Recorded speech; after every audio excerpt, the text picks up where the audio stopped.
My name is Martina Chukwuma-Ezike. I'm the rector of the University of Aberdeen. I got elected in November last year and my tenure started in January, the 1st of January 2022.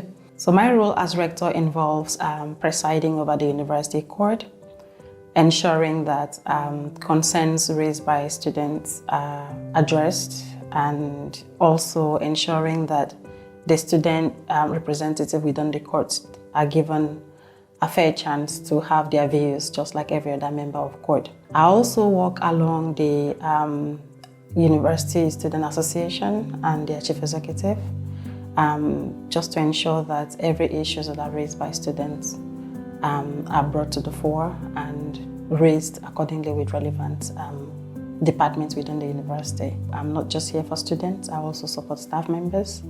And it's my intention to work collaboratively with all involved to ensure that the items set aside in my manifesto, mental health, student safety and welfare, equality, diversity and inclusion, employability skills, and climate action. And it is my intention to work with the relevant staff members within the university and the university leadership to ensure that these concerns are listened to and possibly addressed.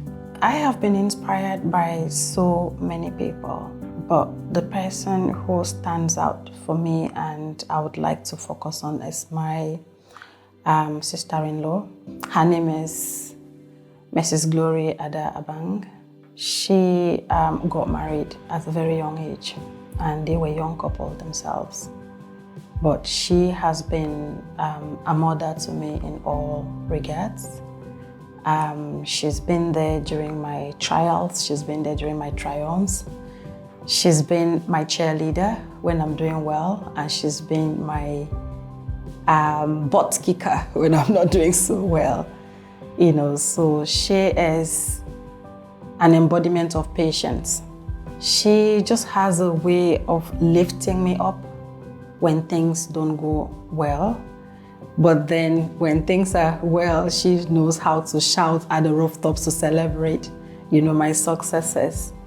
So she's just an incredible human being, and I just think that she deserves, you know, to be recognized in this way because she may not know it, but she meant so much to me and she has inspired me in so many ways.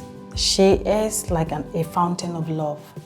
She loves regardless of race, religion, and I think I'm learning so much from her. I'm very honored to work along other inspirational women within the university community, and I won't be able to mention them all, but I'm so happy to be working along these awesome women, learning from them, and also sharing my own experiences so that together we can ensure that the university is achieving even much more.